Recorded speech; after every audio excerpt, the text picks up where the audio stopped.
La première des visites hors de Moscou est pour une terre d'avenir, la Sibérie.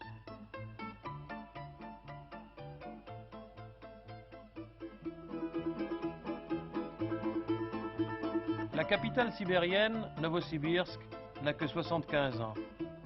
Cité ouvrière lors de la construction du Transsibérien à la fin du siècle dernier, elle est devenue une ville en 10 ans, une métropole en un demi-siècle.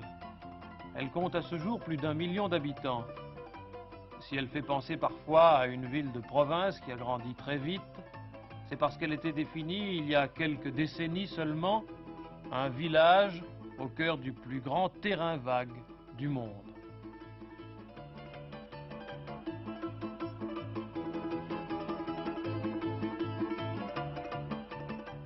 Tout près de Novosibirsk, bâtie en 10 ans en pleine forêt, Akademgorod, c'est la petite ville des savants. Elle est née d'une idée toute simple, il n'y a pas de science sans élèves. Ici, chaque année, les Olympiades de la science groupent les meilleurs élèves de l'Est du pays.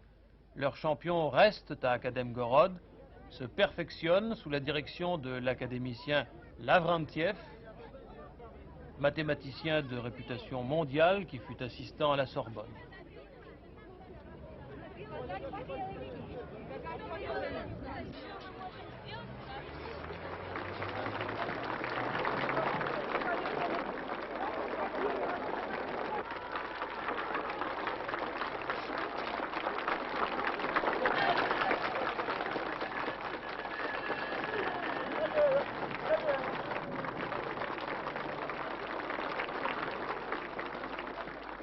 6000 cerveaux, parmi lesquels des stagiaires français, font ici progresser les sciences de l'avenir dans un cadre unique au monde, conçu pour la réflexion. Cité de la matière grise, Akademgorod compte aujourd'hui 20 instituts de recherche. Le président de Gaulle se dit touché de l'accueil qui lui est réservé par ceux qui habitent cette ville, cette terre étrange et courageuse qu'est pour lui la Sibérie.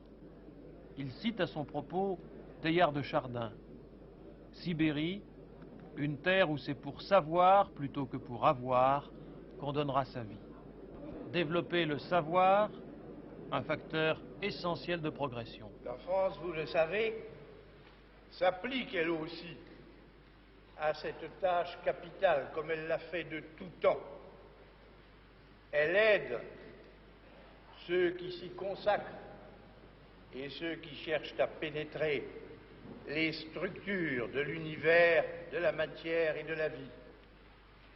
Aussi considère-t-elle Akademgorod non seulement avec intérêt, mais avec admiration.